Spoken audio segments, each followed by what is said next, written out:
Computers are better than consoles because they're more powerful, they last longer, you have more control over your video games, you can get very easy mods apart, and they just have better general graphics than consoles.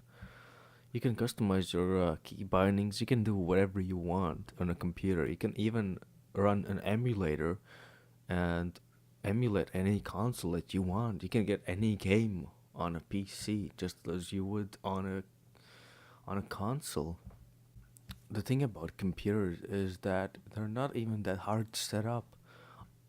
Even if you don't know anything about computers, you can order a pre-made computer online. It's not that hard. So computers also have better controls, keyboard and mouse. Mouse is almost always better at first person shooters and shooters in general because you can just instantly aim at your opponent, unlike controllers where you have to use joystick to aim.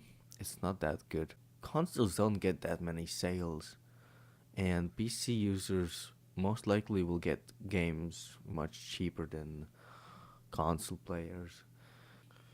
So whatever your money you saved on buying a console instead of a PC, you spent on buying those expensive video games that don't get very good sales at all.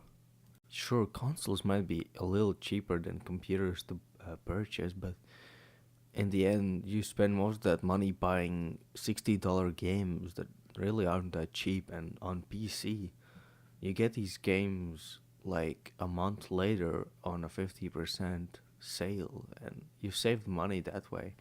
Also, mod support has always been stronger on PC. Sure, you might get some mods on your console, like Bethesda did with their paid mods, but it's not really the same thing as on PC, where you can create your own mods and you can download any mod you want on your video game.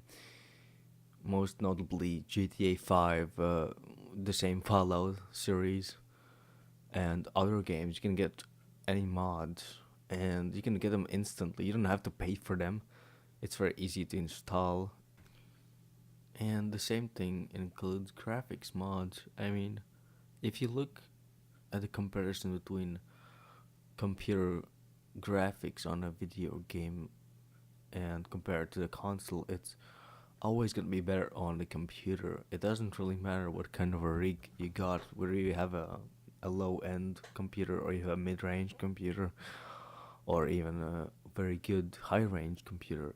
It doesn't really matter. The graphics are always going to be better. And you can always customize between whether you want to have really good graphics and a low frame rate, or whether you want to have a really high frame rate or a little bit lower graphic. You can also have both if you have a really good computer. On consoles, you don't really have that choice. There's only 30 frames per second in the graphic preset that you get when you install the game.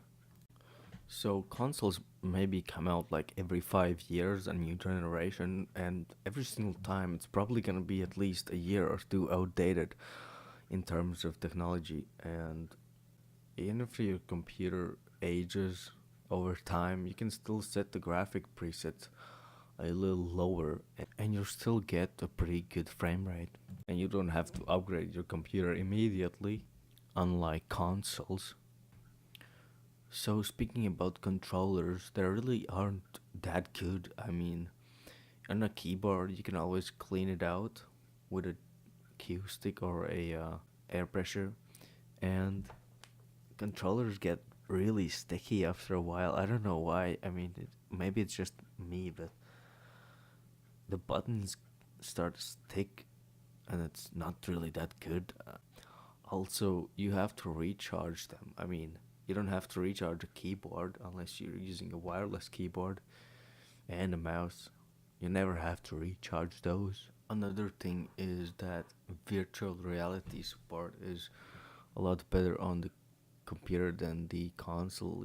I mean, I think you get like PSVR, which isn't really that good. You get a couple of games with that, but it's not that great. I haven't tried it.